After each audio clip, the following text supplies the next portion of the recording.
thing I would say, like, the chairs may not need to be updated, but maybe we could look into just getting like maybe a color of the chair covers and renting that to different people when they, renting that service to people when they want to rent the community room. Like, if they don't think the chairs are nice enough, maybe that's just an extra, something we could rent to people and, add revenue to that rental fee.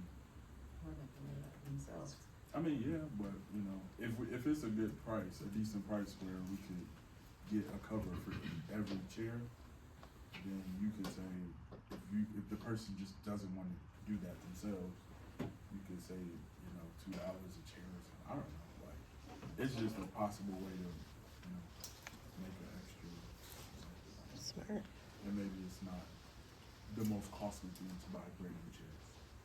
Because everyone brings those in, well, not everyone, but maybe us having it as well, just kind of puts us in that category of more money for the time being. Do you think also that we can request that the chairs don't go outside? They're not indoor outdoor chairs. Do they go outside? Yeah, you sure? Yeah, that's why I'm saying, I think people are still gonna need hard plastic chairs instead of go in and out. Oh, what would it be if you, had them reupholstered?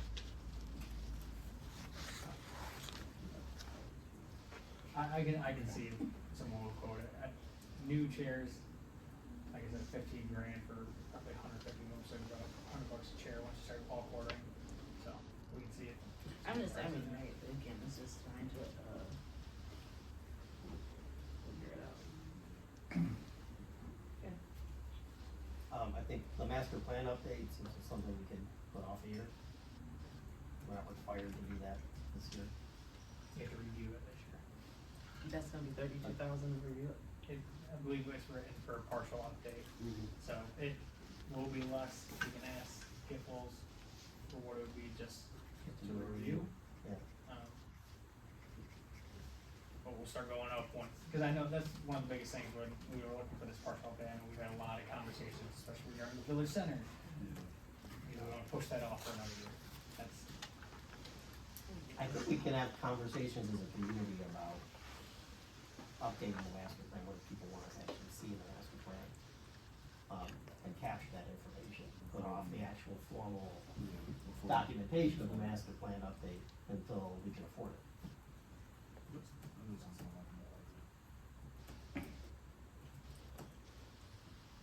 Yeah, please ask them, us just to do a basic review.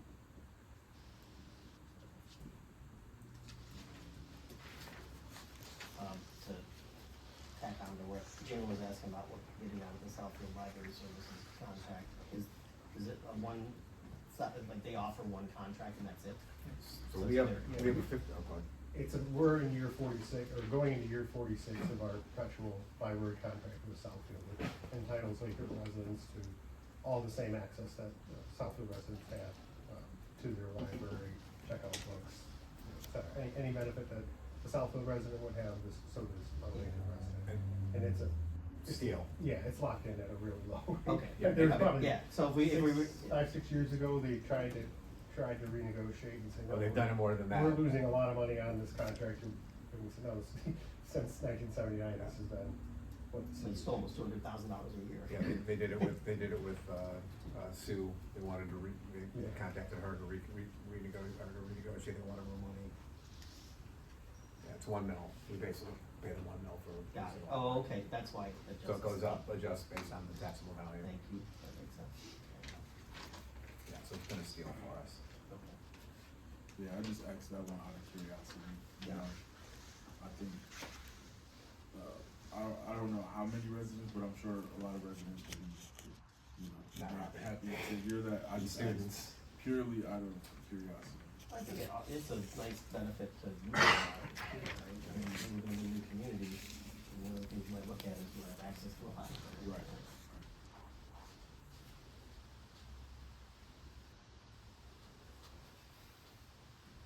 Anything else? We're gonna move on to the Public Act 33 number. yeah, you guys talked about throughout pretty much in your pack, I just wanted to give you guys that example. And then via email earlier, Jason's the one that asked for that kind of breakdown of how it affects different parcels from commercial to residential. So you guys have received that, so you can see what it would be like, per unit. So we're supposed to know what the parcel number is. Well, we kind of treated this the same as when we were doing special assessment rolls for water bills. We don't necessarily want to call out specific properties. So actually everyone's parcel IDs on their tax bill, or you can just call City Hall and give us your address and we can look it up. Or you can go to the county's website. Look it up. Yeah, or property. Or you could just put it in here where, I mean, everything else is public record. I mean, it's, anyone in here can look up the parcel number and see what true. address it is. But still, I mean, it gives a little bit of. It doesn't seem very transparent. I mean, it's, you have the parcel in here anyway. You can look it up. And so now that means that I would have to go look up each one of these to see what the parcel looks like. It's just easy to me, it'd be easier just with the addresses and then I think the residents would also feel that way instead of going through each one. I think for the purposes of budgeting and deciding whether or not we should do Act 33, we don't need that level of specificity. I do. I would like it. It's not about what you need. It's like sometimes what you would like. I would like to see what are you talking about? You know, what is this? Why is this house right here? Or this parcel at this amount? But there's a lot of factors that go into that that you can't know, like when was it purchased, what was the purchase price, well, I guess you could find those things out, but that's not gonna be part of this. Did they have Has it improvement been in the improved? house? Right. Yeah, I mean, just gives a taxable value, so. But I think like, So tell me, from me looking at this right now, as it is a parcel and this is just, it's not helpful to me. I'm just gonna be about to say. Well, I think if you look at the, like what you have here, what you were looking at a minute ago, it shows, if you scroll down through it, it shows the average by, parcel type. I think that was you, Jason and I were talking about this as we were coming up in the elevator. I mean, that gives you, for due diligence purposes, that gives us good information, although when you look at it, there really wasn't anything that was surprising in there. You know, the residential, residential improved, which is the majority of our properties, was pretty much what was in there. The average up for 3 mills is about $300, it's about a little over $200 for 2 mills, and about $100 for 1 mill. And then commercial improved is a lot larger because those are our businesses, and those businesses tend to be big buildings with higher, much higher, technical values, so. I'm sorry, but how much effort would it take for you? Put the addresses in there because it's, I mean, just out of it, cause it's like, I get what you're saying, Bruce, but it's like being long-winded in this, no offense, but like, it's like, how long would it take you to do that? Is that something that would? Cause I have a question Yeah, about you one, did. so I need to go in here and look it up. I mean, and then did you say something about putting the addresses on blast? Is that what someone said? I know someone said put addresses on blast, but like, you already do that with the water bill, so. Yeah, I'll check with Michelle, she's the one who runs this report for me, and hopefully it's, easy enough, just check box on the report, right? Thank you. Apart from like the averages by parcel type, the other thing I was looking at was like the highest and lowest taxable value parcels. And, so if you owned the most highest taxed house in the city, then if we pass a 3.1051 Public Act 33 millage increase, that specific parcel is gonna have to pay $1,100 additional per year, which averages out to just under $100 a month, just for that one part. Right, but, again, that's when we analyze that as part of the, and again, I get that, and it's, unfortunately, when you're doing things by villages, there's no getting around people who have either higher value homes or have just recently been uncapped, and there's nothing we can do about that. But it was, because we were concerned in the committee, and it was, I believe it was a little bit less than 5% were over $400. Were basically the people who, Tim, do you remember I'm having trouble remembering, I'm fighting off a migraine here, so I'm having trouble thinking, but do you remember what the distribution was? It was like 5%? I do not, but if you give me 1 second, I'll pull Yeah, up the. I'd appreciate it. So you're talking about the percentage of the total number of properties that have a millage increase of $400 or more? Right, so I think it was it was 5%, I think it was like 5% or 4% of the residents that were, he's gonna get it for us, but it was like 4% of the residents that were, over 400, and then, we'll get it in a second, Was that broken down by parcel type? yeah, Or so it was broken down, so we looked at the taxable value, and we did distribution of taxable value, and we broke that out to look at, percentages of people that were at high taxable value, medium, and low. And you look just at the 3 residential categories, so improved condos and. Well, we did it overall, we didn't break it down by, But you didn't include the commercial properties in that value? I don't believe so. I'd have to go back and check, I don't. Because I think that's an important delineation. Yeah. So you're talking about, there's a $10 million commercial property, there's an $800,000 commercial property, like, those can Yeah, I believe muddy it the was- water around what right. the averages are and what the percentage. I believe it was residential only. You got it? Yeah, so when we looked at this during Finance Review Committee is, 1% of brand new residents would pay more than $621. Roughly 5% would pay $466 to $621. 51% would pay $233 to $466, and 43% of residents would pay less than $230. To caveat that, Mike, those numbers are specific to, the Headley override as proposed at 3%. At But if you're 3%. discussing a 2% or a 1% number as it relates to PA 33, those dollar figures are a little moot, but the percentages at the left-hand column wouldn't change. It's approximately 5% of residents in the second highest tier and 1% of residents in the highest tier. 94% of residents fall in the lower 2 tiers, Yeah. based on the taxable value of their homes. Yeah, and I also looked at the median for the residential improved, the median was 259. For 3 mills, so the average was 301, the median was 259, so it was a little bit skewed there. Oh, I see, yeah. Yeah, it's, the challenge, I think, is just for sure, there's no way to get around putting an increased burden on higher value, taxable value properties. No, we went- and people who bought their houses We recently went- and were uncapped. Yeah, we went through that, like, over and over again with respect to the road millage. But and- what we can do is control how big of an impact do Right. those people have to take. Correct.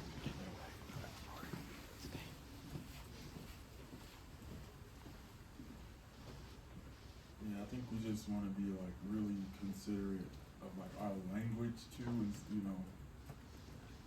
it's an increase and maybe it doesn't sound, big to certain people, but some people might actually find it to be a burden, so. Yeah.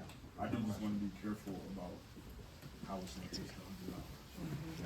Oh, yeah, oh, it's not just, right.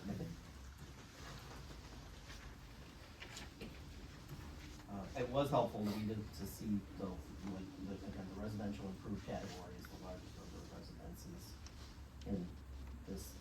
in this list. And we had a 3.105 mil increase, it's $25 a month, which, is challenging for people to handle, for some people to handle, easier for others, but it's just an average, right? It doesn't actually, it reflects, some people are paying a lot less than that. You can see in the list, like, some people are paying like $10 additional per month, right? It's like more than half of the average. Some people are paying a lot more than the average. So it's just, in my own brain, I'm trying to use this information to figure out like, well, what do I think is, reasonable in terms of closing the budget gap that we have that is in part caused by the renegotiated police contracts, which did cause an increase and drain on, our general fund. But that's also as reasonable as possible. Yeah, I mean, it's not just the police. It's not- I know it's not just I that. mean, there's. There's you a know, lot of things that, other increases, water and sewage increases that are being passed down from. Well, that's not the general fund, water and sewer, but you've got, building permits are down we're projecting down 30,000. Cable TV is down 20,000 because of cutting the cord, our investment is down 20,000. Sidewalk revenue is down 20,000, and then on the revenue side, we've got, we weren't getting all the money from Michigan First, but that That was is big, yeah. split between, so there's a lot of things that are driving it down. Yeah, I mean, three, as I'm listening to the conversations, three does seem like a lot. But on the other hand, it seems like 1 mil, it's a lot of effort to go through for 1 mil, for not a lot of money.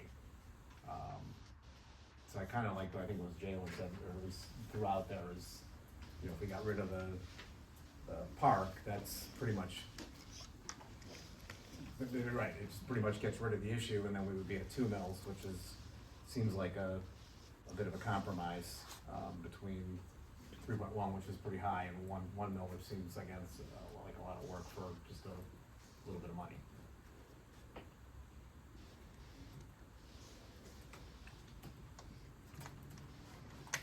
And basically gets us through 1 year, so that the residents can then make a decision in terms of, what they wanna do.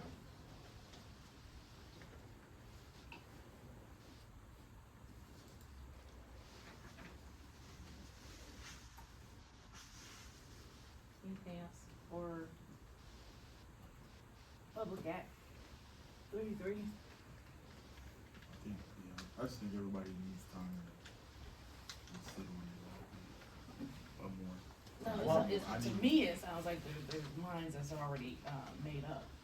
I mean, that's how I hear it. I feel like like what we're told is that there is absolutely no choice but to do this. And, maybe I'm an optimist because I'm thinking in my brain, what's the average cost to buy groceries for a family of 4?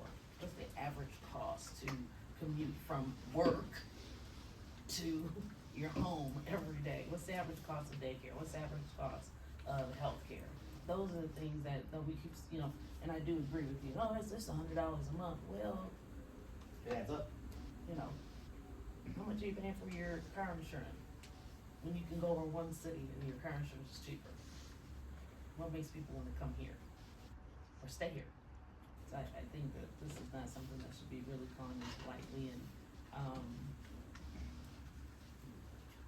really the what ifs need to be spelled out much more clearer for the restaurant. I'm a little hungry for, the Yeah, residents. I don't know if you misspoke or you said $100 a month.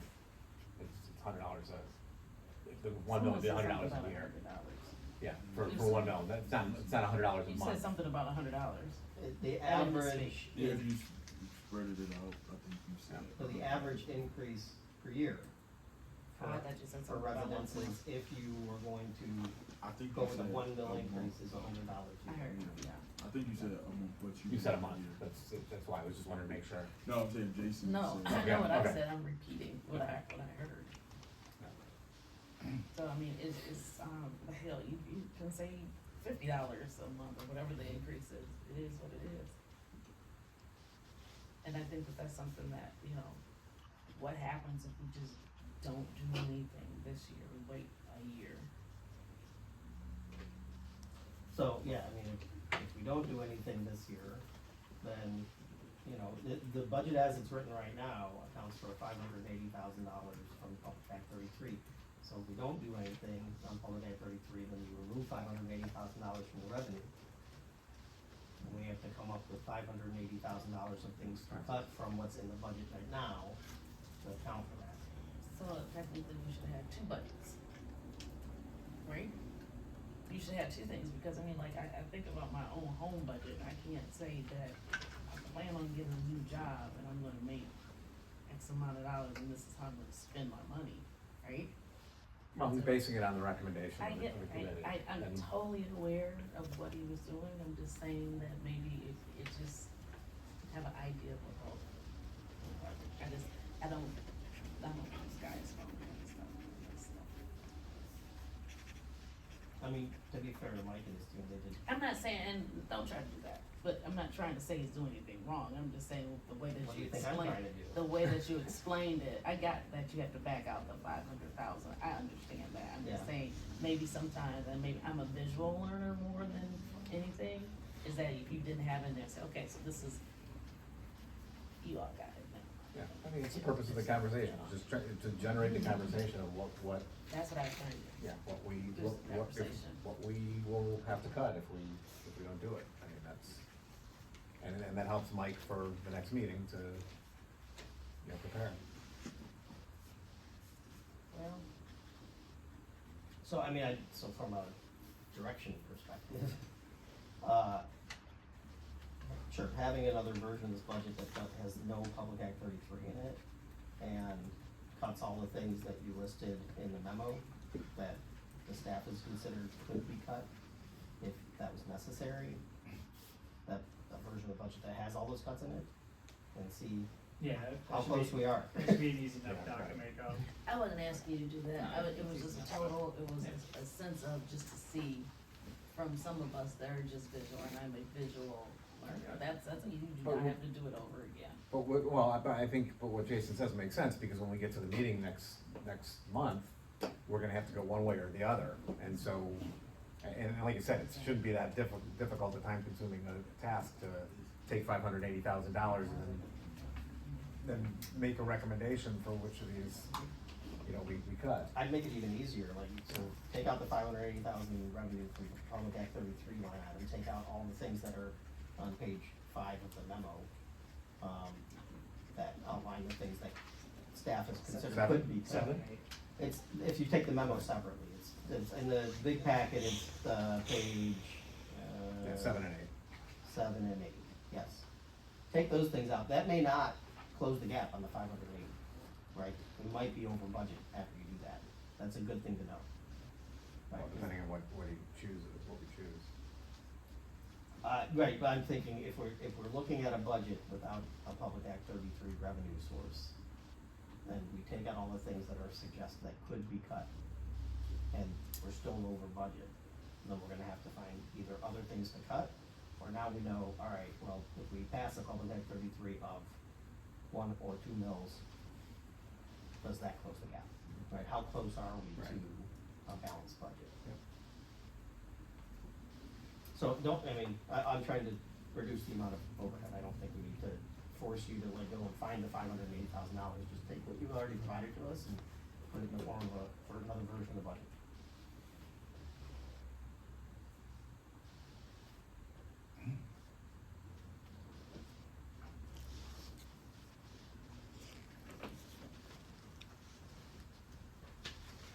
So then we would review that in the next study session before the council meeting where we would vote on the Public Act 33 special assessment. And what's if I remember correctly, when we change the charter, it has to be approved by June, so we'll just be a month ahead in May, when the worst comes to worst. Yeah, that's why we schedule like this, just in case Right. you decide to table it and we're still on it, so Yeah. we're having to call special meetings. Right. Cause we're having a public hearing, so we're checking that box and it's just. The public hearing is on the third, right, I mean, the next meeting. Next meeting, yeah, public hearing for PA 33 and the budget is scheduled for next meeting. And that date is 19th. May 19th, okay. And Scott, for approval of the budget, is it 3 or 4? It's a supermajority. Yeah, So far as 4. right now, well, 3 out of the 4 current council members, because you only have 4 active council members. But doesn't the charter, like for finance stuff says, does it say supermajority or does it say 4? I think it says supermajority, but you have you have a vacancy right now, Right. so. Oh, well, that's why I'm asking, does it have to be a 4, is it 3 out of 4 or is it 4? Because I thought it said in the charter that finance requires 4, I didn't remember that saying the supermajority, I could be wrong. You're right, it could be 4, it could specify 4, but. So what you're saying is that all 4 of us would have to agree on this to pass it.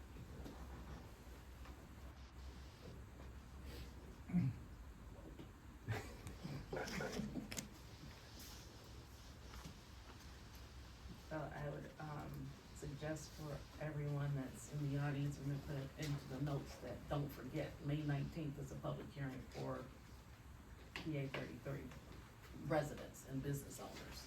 Make sure you are heard. Next is the draft of pilot ordinance. Yeah, so as council's aware, we started this conversation about 6 months ago, and we decided to pause before, until after our site plan got approved. But payment in lieu of taxes, so pilot ordinance establishes the framework for the city to enter an agreement with any developer, where the developer will pay a specified amount instead of traditional property taxes. And this system is primarily used for workforce or affordable housing type of projects. So we know the certain company is interested in potentially pursuing this for the city. The first step with us though is establishing our own pilot ordinance before we start any negotiations or entering an agreement with them. So including your packet is just a draft ordinance. Austin's been working a lot on this. We kind of used the framework of Traverse City to get this ordinance going. And then I know Scott's made some edits since then, but this first discussion is to let council fill it out, ask some just general questions, and then we'll kind of decide our timeline from there. I have a question. So, in the preamble, so section 77-51, where it says, so it's like the first sentence basically. It is a proper public purpose for the city of Lathrup Village to encourage the development or rehabilitation of workforce housing for persons and families whose household income is not greater than 120% of area median income. Should Oakland County be like in this sentence, or like, how do we do, like, how do you justify like that you're? So you're looking to set the bar of what we consider Mhm. of what we're using. Yeah, I am. But no, and I agree with Ken, you need to understand, what, when you say area median income, what's the area? Yeah, exactly. Oh, I took that as, Based I on- took that as Lathrup Village. Yeah, it's based on US Census data, and median area income is over 97,000, which But means it would be for 120% would be over 116,000. But I'm more interested in, I think you are too, I don't mean to speak for you, but like, if I could see on a map, Oh, I see. what's the area that that data's coming from? Right, if I remember correctly, there's not an area media income directly for Lathrup Village, but it's for our general area. And so we need to be specific in which area we're using. That's easy enough, just add a definition of Okay. median income. But let's Yeah. confirm where the US Census data, what's that pulled from? Yeah. Yeah, I have a couple of, I've got a lot of detailed questions, but I got a couple of high-level, general questions. One, can we, and I hope the answer to this is yes, in the ordinance or possibly in the contract that we would establish with an applicant, put a minimum amount? Because, I think of this in terms of, right now, if we have a business across the street, if Jaybirds goes out of business, we still get taxes on that when it's out of business because the owner is paying. So, I don't think this will be the case, but let's say this building gets developed and he's only able to get half occupancy. Well, we shouldn't have to give away the farm, because he's only half occupied. I mean, I think there should be some sort of minimums. That's one question. The other overarching question is in terms of the percentage. I wasn't sure if that was something we're specifying overall for the ordinance, or whether or not that's something that would be negotiated. And then the last overarching question that I have is can we put in a requirement for a community benefit like other municipalities have done, we put a pilot in place, so. Yeah, I can address those. So with respect to a minimum amount, I don't see an issue with putting it in there. Right now, the way it's drafted, it's either the greater amount of the previous year's taxes or the annual base rent. So I think there's, most of this language is taken directly from the State Housing Development Authority Act. That's where the 10% amount comes from. Now, different communities have treated that differently, and there seems to be a lot of discretion afforded to the individual communities when they're drafting their specific ordinances. So for example, Ferndale's pilot ordinance says up to 10%. So there's also a provision that they have in theirs that it says despite what we previously said about up to 10%, council could choose to set it at any amount. So that would kind of play into your point about being part of the negotiation and resolution. Ann Arbor just says a percent, well, it says $1 or a percentage to be determined by council. So again, no guidance there. And then Traverse City is the same as ours, which is again same as the State Housing Development Authority Act, which is set at that 10% rate. With respect to the question about the community benefit, I know there was Mike had mentioned that there was a project in Ferndale that they had a community development that was part of that. That project actually was a PUD, and so that's where they were able to derive the community benefit from. It does have a pilot component to it as well, but their ordinance does not provide for, nor does any of the other ones in the state, nor do they provide for a specific community benefit requirement. That being said, again, as I mentioned just a minute ago, I think there's a broad discretion. I think there's that's something that potentially could be put in there and could be a basis for a downward negotiation of the annual rate. So up to 10%, perhaps council would consider 7 or 5 or whatever, based upon the sponsor or developers offering of a community benefit, whether that be one-time payment into road fund or water fund or something to that nature. So that is definitely an option of putting something like that in there. You mentioned one of the things that Mike and I have been talking about, that you mentioned, so I'm gonna bring it up now. So we talk about or at least the draft talks about the greater of 10% or the taxes from the prior year. My one concern there is that the timestamp, taxable value timestamp that took place in 88, 89 was when the building was a school, so it was 0, and it's never been changed. So all the money's been going to the DDA. So if we say last year, that could end up meaning that we get nothing. Correct, and I think the only scenario where that would probably be applicable would be during the construction phase. Again, I think you could put provisions in there that modify that. Right, well, that's why I'm bringing it up. So, but yeah, absolutely, I mean, that's why we added the specific provision. None of the other communities have the provision that is in yours with respect to properties located in the DDA, and giving the council the ability to renegotiate with the DDA as to what percentage of, if any, remains with the DDA or versus going to the city's general account. So, yeah, absolutely, in this situation, based off the DDA's active TIF plan, they're getting 100% of there is nothing that, normally it would be at the point when the plan is adopted, whatever the threshold is, remains going to the city, and then increases over that would go to the DDA. As you say, because it's a school, and the city wasn't getting anything, they don't get anything going forward. So, yeah, that's why I would put that provision in here, because it is somewhat unique, just the history of the parcel. So. But, and just to be clear, and I know just legally how it's set up, like the DDA holds all the cards in that negotiation, right? They can say, no, we're not negotiating with the city, we're gonna retain all the increase in tax funding, right? Yeah.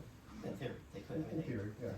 they probably wouldn't, but they can, but there's no way around it, that's just how. Yeah, that's just the way that TIF the is tax written. increment financing agreement is set up. You don't wanna amend the district, because once you open that up, then you stand losing other captures from other entities that, so strongly recommend that route. I think,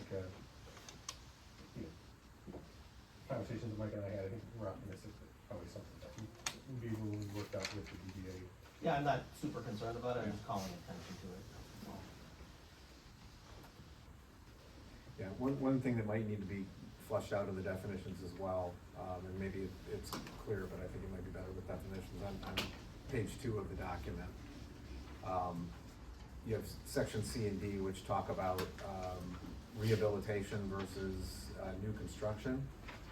And, I'm assuming this would be new construction, although, I can see where it could get confusing because there's part of the building that's left, so I think we need to flush out what's considered rehabilitation versus what's considered new Yeah, construction. the State Housing Development Authority Act, I believe defines that, specifically in the rehabilitation of an existing housing development. That would be section B, but, It still might be good to put it yeah, in. I don't think it's a bad thing. Yeah, the state's relatively clear where the housing units are new construction, so that's all I would apply to, but.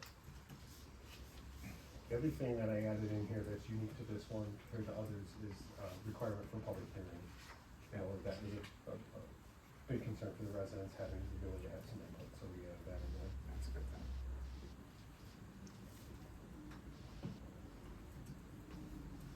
Anybody else have any more?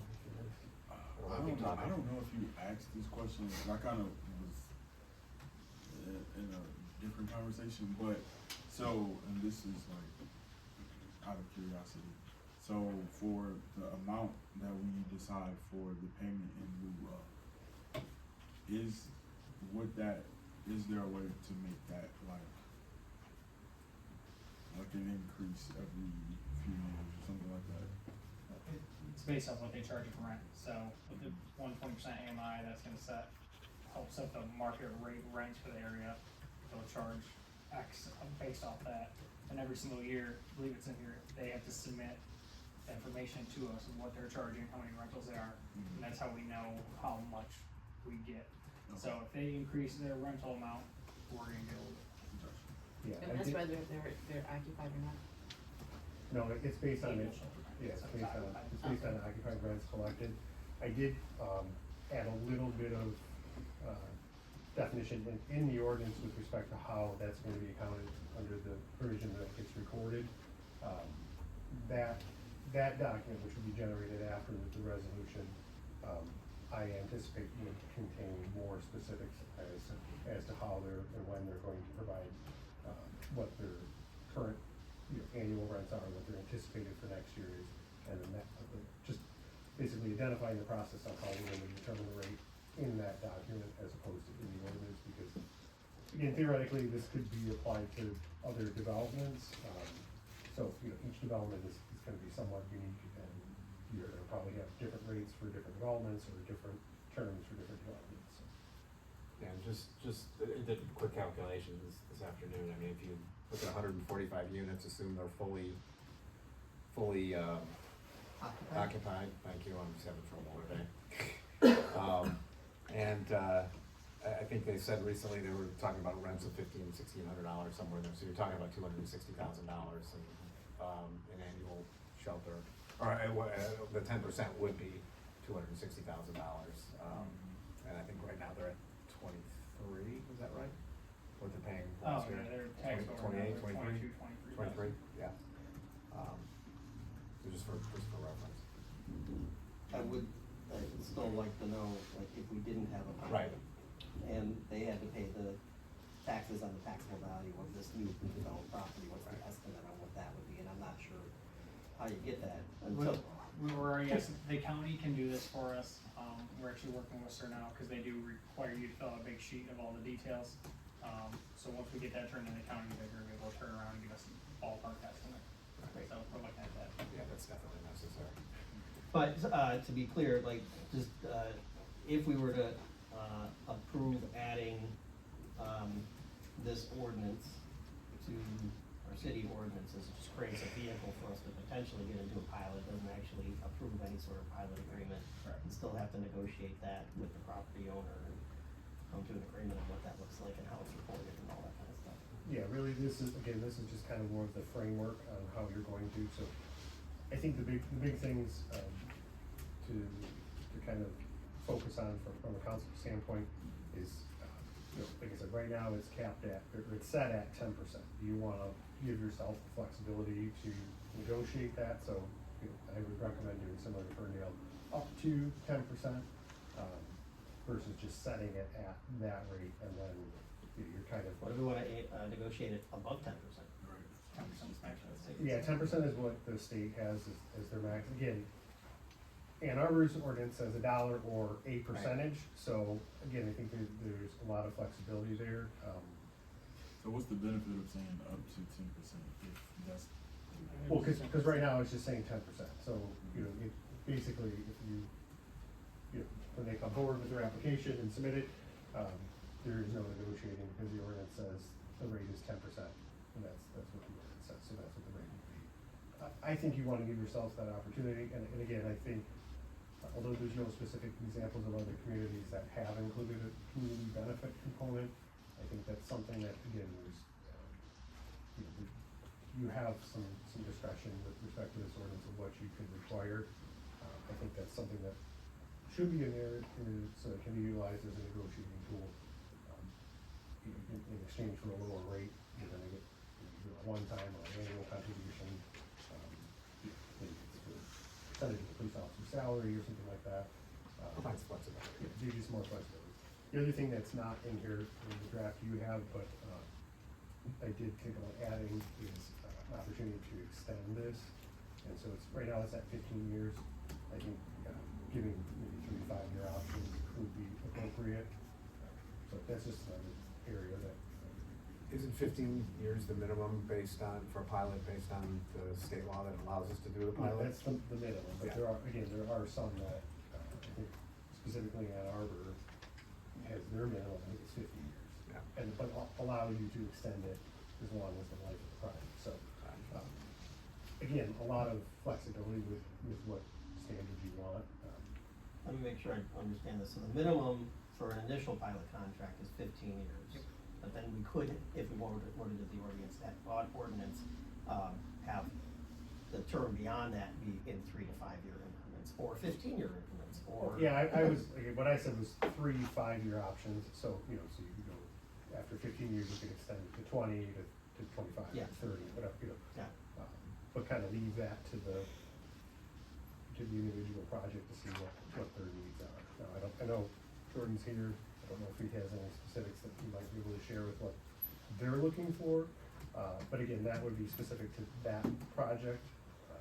And while you don't necessarily want to tailor your ordinance to one individual project, you want to make sure that you have the flexibility in ordinance to accommodate that, not only that project, but any potential future projects that you may encounter.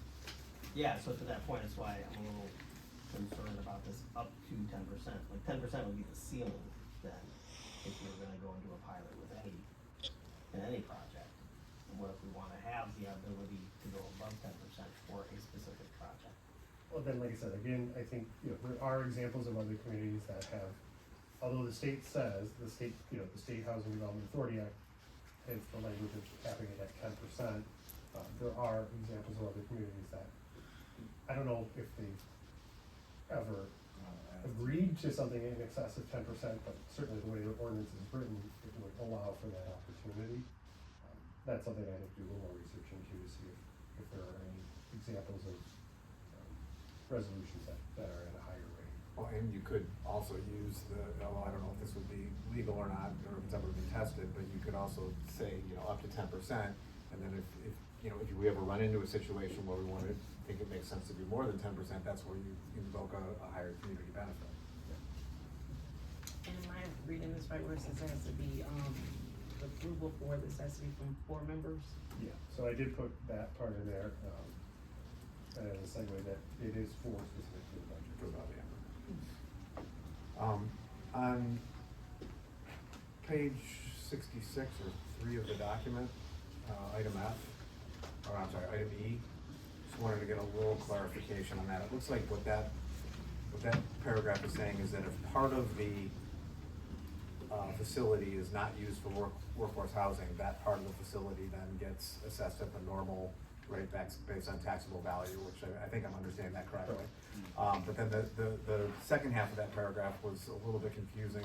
I wasn't sure if they were talking about just this non-tax exempt portion or everything, but it says the owner of the project shall allocate the benefits of any tax exemption granted pursuant to this ordinance exclusively to workforce housing or the maintenance and preservation of the housing project as a safe, decent, and sanitary, workforce housing. So is this saying that basically any benefit that the owner is getting has to be put back into the facility? I'm confused as to exactly what that's saying. So And since it's- the way I took it, conversations with other communities, essentially, so let's just use the school as an example. The center part, if it's used as community amenities for the residents, that counts as part of the pilot collection. So it'd be the tax exempt for the pilot. So this essentially is saying, like, we have a mixed use development, like true mixed use, bottom floor commercial, upper floor residential. The commercial bottom floor would be taxed at regular value, or the pilot would apply to the second, third floor. Right. So I talking to see. other communities, that's how they use this type of language. Right, but I guess that last sentence still doesn't really make a whole lot of sense to me. Yeah, I'll have to look into that a little bit further to see exactly what that is in regards to. Again, that's straight from the State Housing Development Authority Act, so, it does seem to, and when I read it, it seems to kind of, like what you were suggesting, that the benefit, the savings that they get is to be Reinvested. reinvested in, I guess, as opposed to reinvested into the non-housing, but that would probably need additional clarification if that's what the intent, the legislative intent was when that was included, so I will look into that. Alright, and then on item F, the next item, it references subparagraph 1, but I don't see a subparagraph 1 in here anywhere. And then, I'm, again, just for clarification, I'm guessing that this section F here is basically saying if the county doesn't approve this, or if the county sets up rules where the, pilot would be, disqualified, then, it's disqualified. Yeah. I think the subparagraph 1, I did have to adjust from what was given Right, to me to right. what our normal ordinance and find a spot to put this. So yeah, I'll have to go back and look at where that reference was in the original. Alright, and then on page 65, where it has the, definition of the additional amount, it refers to the county. Should that be Lathrup Village, or is that actually supposed to be the county? Under the definition of additional amount. At the top of the page. Yeah. Item 1.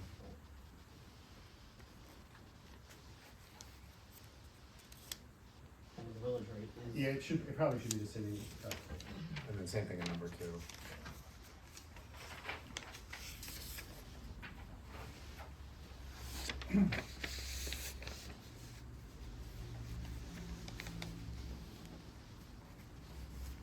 And can you, talk to how this works with respect to, I didn't, on 68, where it starts getting into some of the splits, how this works with respect to school, the DIA, the zoo, the county. So the pilot is only ours, but so they still have to, so the builder still has to pay, or the owner still has to pay all those other taxes, correct? Yeah, that's my understanding of it. Or out of that payment, that money goes to those entities. So that's saying that the amount that we get, then we have to split with the school and all of these other taxes as well, so essentially reducing what we keep? That's my understanding. Didn't you say it goes to what, the school aid fund? Yeah, that, in lieu, it doesn't get paid directly to the school, but it goes to the school aid fund, which I'm assuming gets distributed to the school district. something Right. like that. Well, probably portions of it, Yeah. but so how, I guess I'm not 100% clear on, so we look at the proportions, so if, like right now, the school pretty much takes half of our millages, our overall 57 mills, half of it goes to the school. So does that mean, let's say we're at 10% and we get $260,000 from Surnow, does that mean, or whoever the applicant may be, does that mean 130,000 of that goes to the state for schools? Yeah, I mean, that's my understanding of how, I mean, those entities are still entitled to their, you know, Right, cause it seems like if that's actually the case, we're doing worse. Because.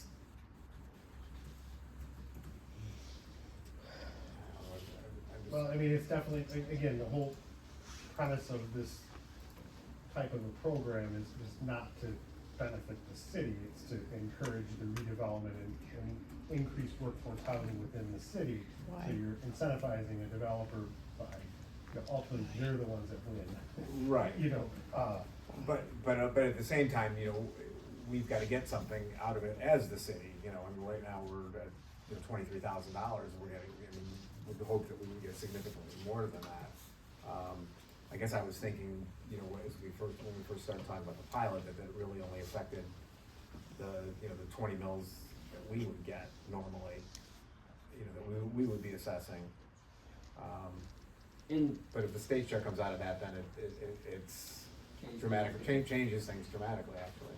And the pilot really does provide relief to the developer, but in the long term, the city will have a more valuable property Oh, yeah. to receive taxes from.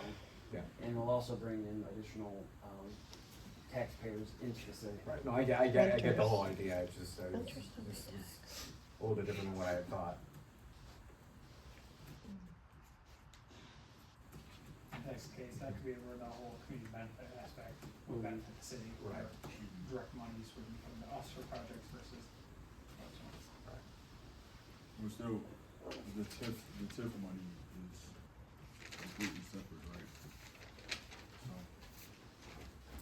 yeah, so that would be, again, as stated earlier, as it is right now, if there's no agreement with the DDA, that any of the money that would, you know, theoretically go to the city general fund would actually go to the DDA, because right now, the city doesn't, the DDA gets that $23,000, the city gets zero of that, 23.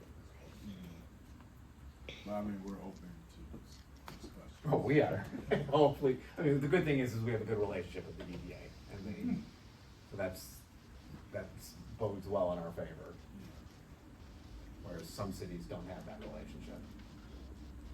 So, yeah, if we're gonna get this help from the county to understand an estimate of what the new property's taxable value and, you know, the taxes generated from that would be without a pilot, but we're gonna need to have information about how that would be distributed based on current millage rates. Yeah, that part's easy enough, we just need the value from the county And then we can do the arithmetic. Well, again, it would still be, the city would still be at zero. Yeah, city Yeah. says zero, just DDA would get X amount. Yeah. So to be clear, then, there is no way to like kind of carve out the millage rate from the city away from all of the other millages that would be assessed against that property if you go into a pilot agreement. Yeah, I mean, those other entities, like I said, are not, you know, they don't have any skin in the game in terms of negotiating the pilot, so their expectations that they'll continue to get their. The number of mills against the total amount of money collected in the pilot. Correct. Yeah. Are we 100% certain of that? It just seems so off. I mean, you would think that they would, like you said, if it's something that the city is negotiating, you think it would be with the city, and then the rest would be, you know, Well, you're negotiating the city's portion, so, Right. you know, but yeah, it's still, I think it's something you have to account for. It's like, The city still Yeah. has these obligations to these other entities. it's like almost you. But it's not the city that has the negotiating obligation to the county and the DA and it's the property owner. Well, yeah, true, but We're working through. you're working through it by Right. saying it's tax exempt property, you're Yeah. giving them tax exempt status, but you're still, so you're kind of negotiating not only on behalf of the city, but also those other entities to ensure that their Yeah. interests are protected. You're negotiating the job and you still gonna get taxed. I don't know, 100K, but I don't know, Yeah, yeah, sorry. Any further, I comments? just want a real minor one, on page 72, for the application, you got it listed there as percent of exemption. Would it make more sense to say percent of annual shelter rent? Maybe a little clearer. Yeah, I didn't do any modifications for the application, but I agree, I think that probably is a little clearer.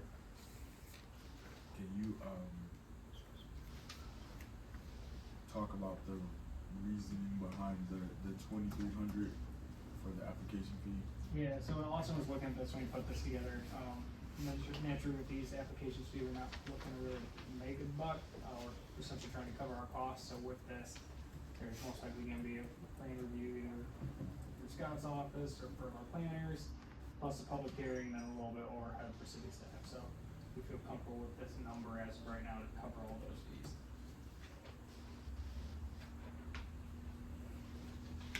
Thank you. Anything else? Go ahead. Can I close my?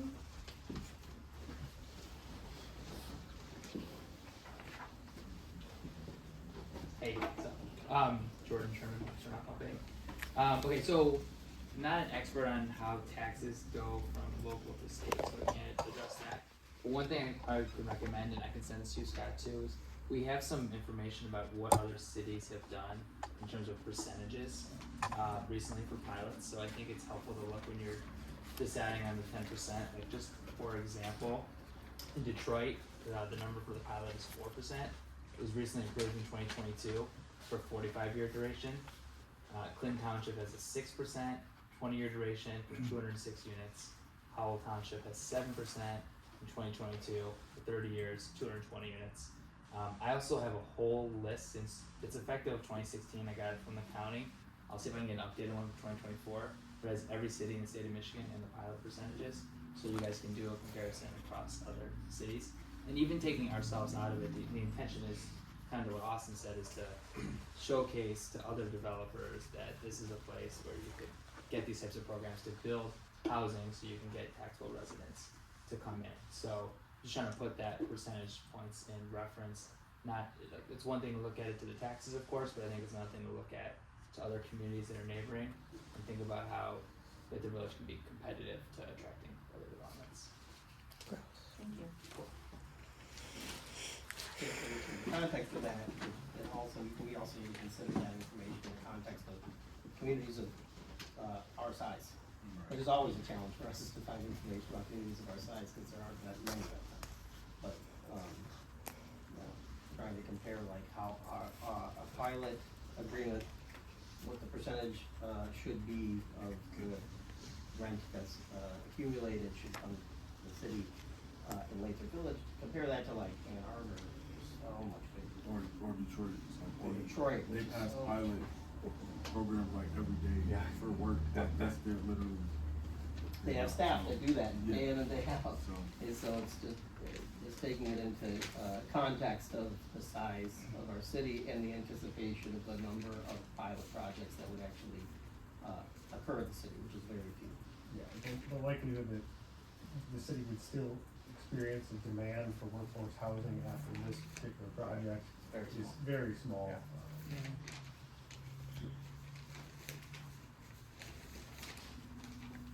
We're not. No, next, Excuse me, we're not at, public comment just yet. oh, he was up there. He's explaining what, certain Okay. hours. Yeah. No problem.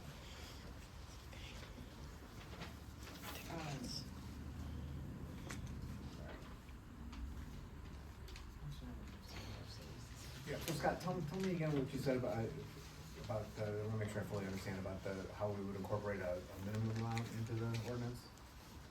I just think it would be, you would be able to put, a provision in there that would allow for, just. Negotiating a minimum. Negotiating a Got it. minimal amount Got and it. leaving it specific to the Contract. contract with the developer.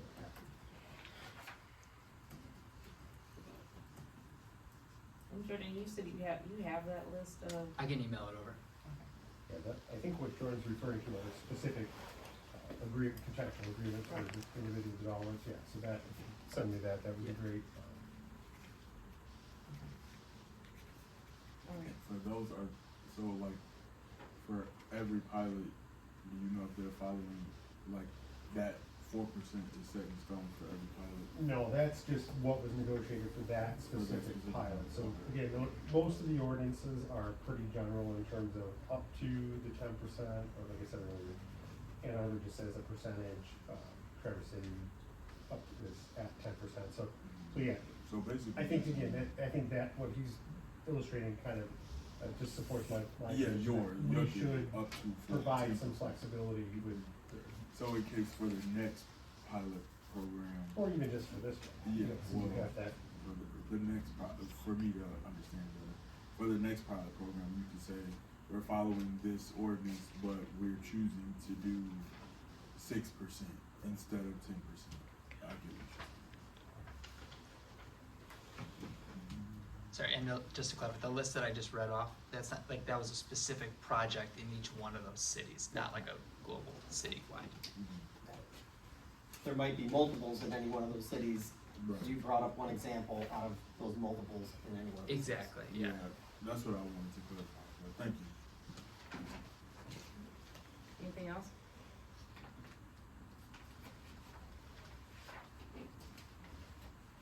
I'm good too. Alright. Wait, Not I'm that. sorry. What's that, Sharon? So, are we gonna see the edits during the next study session, or? Yeah, there should be one for you. Okay. And we should be able to get the edits. I can't guarantee county turnaround time, I get the taxable value, well, I'll email that to you guys since we get it. But, yeah, so we'll get that as the ordinance, try to get you guys that number, and kinda go from there. Okay. Enough board have to vote on the affirmative. Okay. Well, not for the Yeah. ordinance, yes, and the actual agreement would come after the ordinance. Oh, for the, so that's the ordinance. Yeah, the Okay, ordinance okay, itself okay, is yep. approved in the normal fashion of the Gotcha. ordinance, so first and second reading, majority vote. Okay. Anything else? Don? Okay, thank you. I'm totally opposed to the council's passing, raising our property taxes, 2025 taxes by 18%, which is what the 3.101 works out to. But I haven't got it here, at least thinking it's 2 mills and 1 mill situation. But while they're talking about raising our taxes, on the other side, well, at the same time, they're talking about reducing taxes on the new building being built, the school project, Yeah. which could offset a lot of the expenses that we're attempting to pay with the PAA, the Public Act 33 law. That doesn't make economic, now, but we just pointed out that any income or revenue from the pilot plan goes to DDA, not to the city, right? So really, there's no benefit to the city per se. None. None. Right. Okay, I wanna suggest that the builder forget, or the developer, of adding 2 4-story buildings to the school, and just put a bunch of apartments in this main school building, convert the whole school building, the main building, to apartments, and then build some more 2-story condos and duplexes on the rest of the property. Question, the inflation rate turned out to be 3.3. How much income did we get under Headley? How much additional revenue did we get from that under Headley?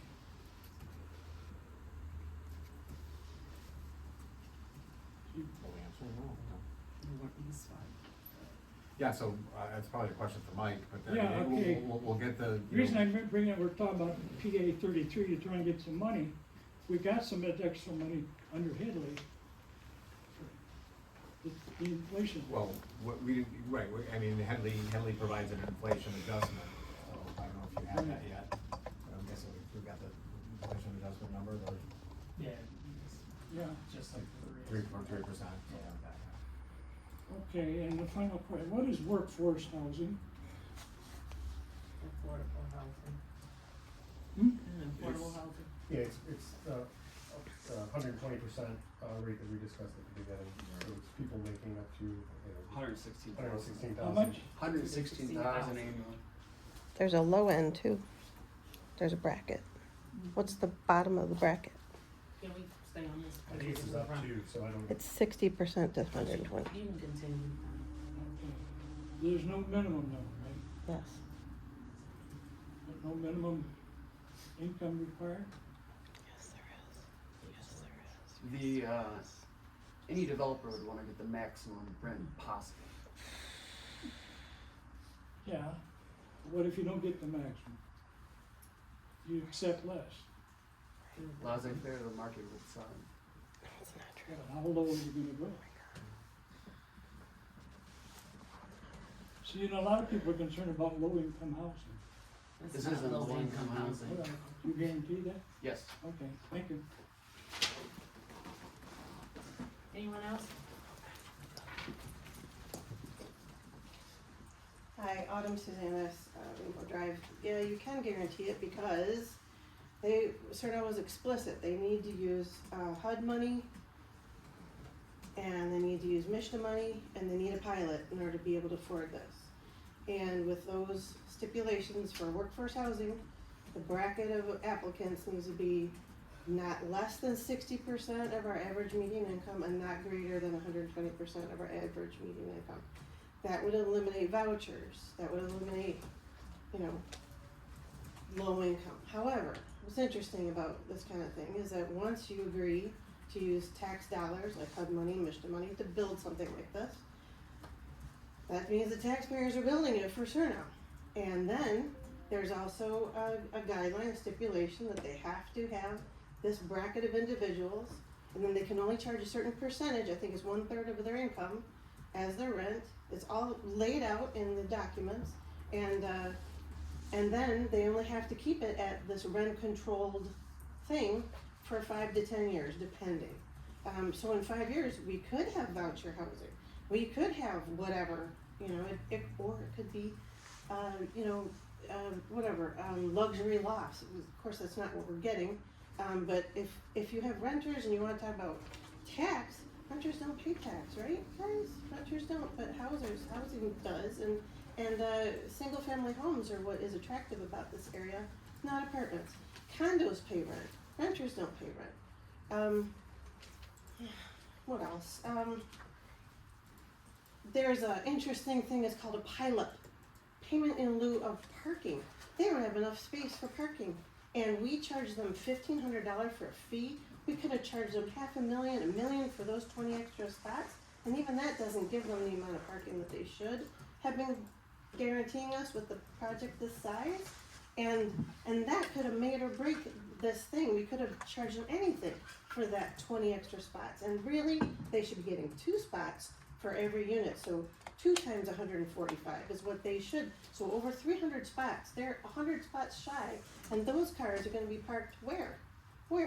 And the way, the Urban Land Use Initiatives, something like that, it's from Michigan, that's where you can find this pilot with the P idea, and that money is given to the city. I read about one city in Michigan that paid a lot, and that money gets put into a reserve, unfortunately, to build like a parking garage, which I really don't want, and I hope we never get, but that is the kind of funding, that's the kind of thing the last I heard, this is a $44 million project. They have money to deal with if this all goes through. If you guys make this happen, we should be getting more than just like community benefit, like some $2,300 fee. We should be getting like something real that we can utilize, and really that building should be used for the residents. We're taxpayers Thank you. already, stakeholder residents. Thank you. Anyone else?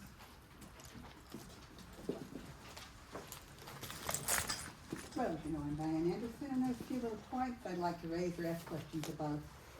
Not once have any of you demonstrated there's a need for apartments. Southfield's just got that big new thing opposite the Civic Center. Birmingham just opened another big 122 unit one on Adams, and there's vacancies wherever you go. There is a glut of apartments, not a dearth, but you've never addressed that issue. You never showed why that the expansion of the historic district, which these days could include 15 properties on Southfield Road and about 90% of housing, wouldn't be a better deal for increasing property values and amenity, and I think you'll find it would. You've never really discussed the fact that all these references to Ann Arbor and these other places, they're completely irrelevant. This is a 1.5 square mile bedroom community from the very day it was formed. None of those other places you reference are. You've never explained how you got away with this by stacking the Historic District Commission with anti-preservationists. Just go to the meetings and you'll see how anti-preservation they are. You've never explained how you're going to compensate the people with the houses around this hideous project for their loss of amenity and the loss of value to their homes that will attend it. You've never explained why destroying parkland and making this into a helicopter community, and you can laugh all you want, but I've got pretty impressive credentials when it comes to education, and I can assure you it's very bad when you don't have a place for an independent childhood. You have never once addressed any of these issues. You refer to the DDA, which has become the de facto government. When it was founded, it was supposed to work with the council, but the council was supposed to run the show. I have seen no evidence now that the DDA isn't the de facto government, and it's been in bed with Cernos, who have an appalling track record. And finally, you've never said why you didn't hold them accountable for demolition by neglect, which is what they've engaged in, and the blackmail that they have subjected this community to by saying, well, we've run the building down so badly now, if you don't give us what we want, we're going to trash it. You have never answered any of these questions, and it might account for the fact that Lathrup homes are no longer keeping pace with the value of places like Beverly Hills, when 30 years ago, 40 years ago, Lathrup and Birmingham were the two leaders. Lathrup is not the leader anymore, and the decisions of councils over the last 15 years are responsible for that. Anyone else? How many pilot programs do they have in Birmingham? Why would they have any? Why would an I'm upper just middle asking class? because I was curious. I what would do you assume know they about have the none. city Upper you middle lived class in? communities do not attract pilot programs. I They was just don't need wondering it. because they just, I mean, if They you have come HUD, to, they have HUD Yeah. apartment buildings. They And may. then They're also also- great big community folks, not 1.5 square miles, and they were founded in 1832, and they were not founded as a bedroom community. They were founded okay, as a place for. I'm gonna let other rest of, cause Well, you asked the I'm gonna question. I know, I'm gonna come back around, cause I wanna be fair, cause I do wanna, address some things with you once we get finished with public, public, comments. Good evening, Tim Holman, San Quentin. I attended the State of the City a few weeks ago. Thank you for putting that on. I was particularly happy to see the awards ceremony section of that, so whoever came up with that idea, thank you. You might remember a gentleman named Alex asked a question about Headley at that town hall, and I spoke to him at length after the meeting. He's not a resident, but he is a property owner. He owns 3 properties in Lathrup Village, and it was evident to me by way of our conversation that he understands Headley, he understands the mechanics of how Headley reduces the millage rate. He understands the mechanics of how an override would restore the chartered millage rate. So he kind of gets the nuts and bolts of it. He asked me what the city intends to do if voters reject the Headley override, or what they intend to do if voters accepts the or honors the Headley override. And I was able to offer him kind of high-level, broad responses because we've gotten that feedback already. The Finance Committee has gotten that feedback already from the city, things like potentially outsourcing the police department or eliminating leaf pickup, stuff like that. But we really are lacking kind of specific, more specific responses to those questions. And I think a lot of your dialogue today takes us a lot further in that direction. But on May 13th, Salim Siddiqui will be hosting a Finance Review Committee Town Hall, and that question is going to come up again. What happens if this doesn't pass, or what happens if this fails? And it would really benefit Salim at that meeting, but also Regina, myself, and Deborah, when other residents ask us about what's at stake or what's to come, according to what happens with the Headley override proposal that we'll all vote on. It'll help us respond better to those questions. So whenever we finalize those things about what might get cut or what might come, depending on how the vote goes, it would be really helpful for us to have that information so that we can communicate it better to residents. I appreciate that. Thank you. I think that's all I had. Thank you. Anyone else?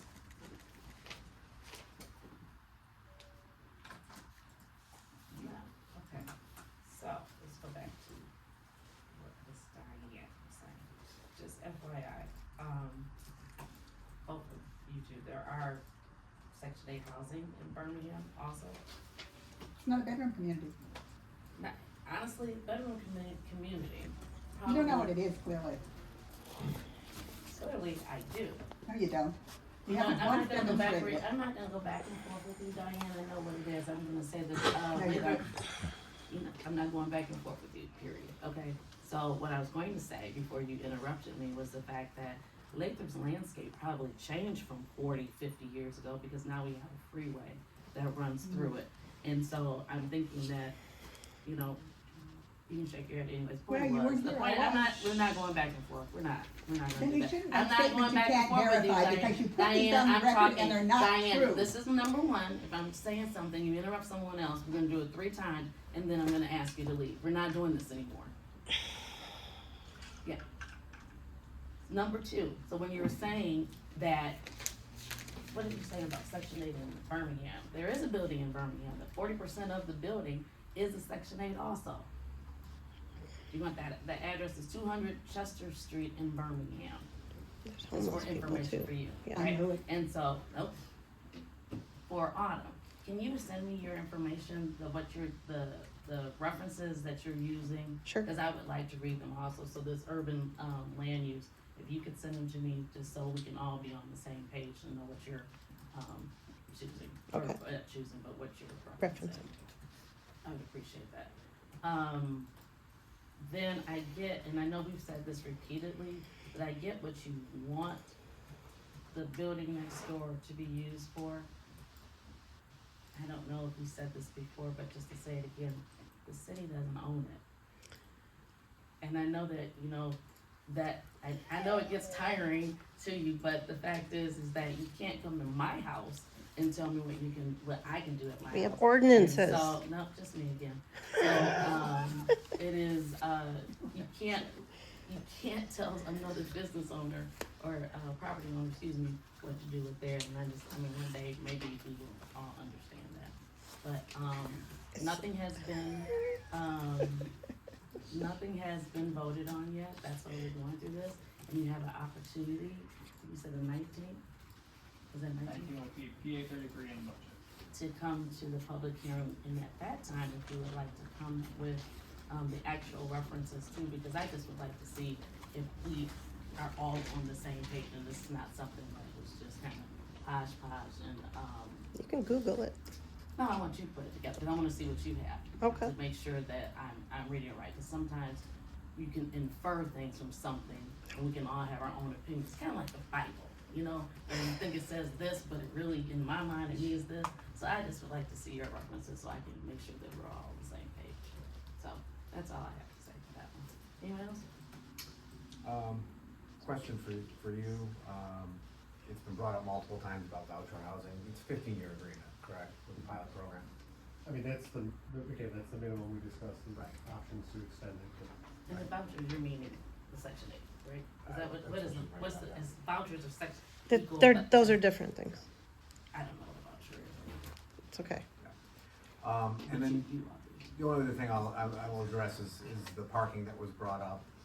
They're not shy of the parking. I mean, the encroachment gave them, how about 18, 20 spots? 20. But they very easily could have come up with those 18, 20 spots just by doing a shared parking agreement, which would have been a no-brainer because they owned adjacent parcels. They need So that was just making it more convenient for the residents. And then also with respect to parking, we do have an ordinance for parking.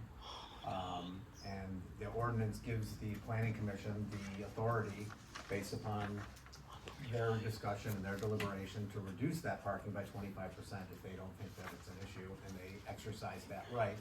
So there was no ordinance passed specially for them. This was the planning commission exercising their authority, using the existing ordinances. And I forgot, thank you for your feedback about the opposing of the 3 mills. I agree. We have to really take this one through. Anyone else? Something Don was talking about during this time, about, ideas about how to offset the costs, or the gap in our budget, right? And potentially using proceeds from the property to do that.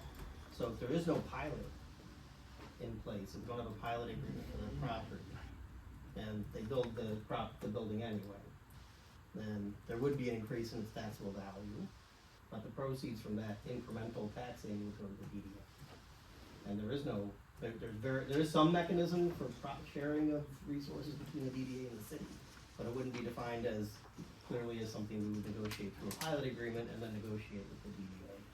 So, I mean, the concern that I would have of just going that route and taking on whatever, and it's not even clear that they would actually do the building without a pilot agreement. But if they were to, there is no mechanism in place for the city to receive proceeds from that incremental tax. So that, I think that's a concern that we have to keep in mind as well.